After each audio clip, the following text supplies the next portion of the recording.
ఈ జీవితాన్ని కూడా కొబ్బరికాయలాగే అనేక రకాల విషయ భోగాల ఎంగిలికి చిక్కకుండా స్వచ్ఛంగా భగవంతుడికి అర్పించగలగాలి. మనం అనేక రకాల భోగాలు అనుభవించాక 80 ఏళ్ళు వచ్చాక నేను కాశీకి వెళ్ళి వంకాయ కూర వదిలిపెట్టానండి, జాంపండు ఒకటి వదిలిపెట్టానండి, నాకు బాగా ఇష్టమండి అంటారు. ఇంతకంటే అజ్ఞానం లేదు. సంస్కృతం రాక తెలుగు మాట అనుకుని చేస్తున్నారు ఆ పని.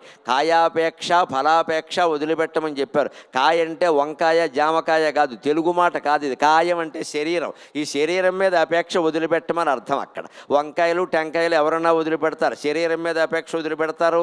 మనకి భాష రాక పిచ్చి అర్థాలు చెబుతున్నాం. కాశీ వీళ్ళు వదిలిపెట్టవలసింది వంకాయను జామకాయ కాదు, కాయాపేక్ష ఫలాపేక్ష.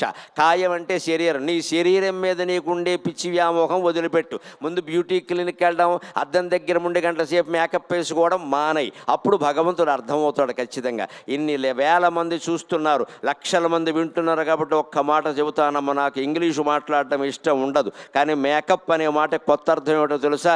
Make your self up, that is called makeup. గుర్తుపెట్టుకోండి. ముఖానికి రంగేసుకోవడం కాదు. Make your self up.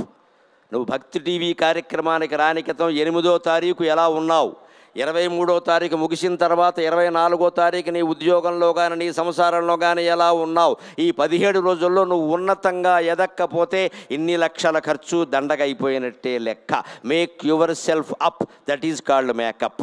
ఆ మేకప్కి ప్రాధాన్యం వేయండి. ఊరికే రంగులు వేసుకోవడం పూసుకోవడం కాదు ఇక్కడ. ఇప్పుడు ఇంకా లాంగ్ స్టాండింగ్ అని వచ్చిందట, నాకు తెలియదు, మొన్న ఎక్కడో చూసా. అంటే ఇంక శాశ్వతంగా అదే అనమాట, 10 రోజుల పాటు మొహం చెట్లం కట్టేసి. ఎలాంటివి ఉండకూడదండి. Make your self up.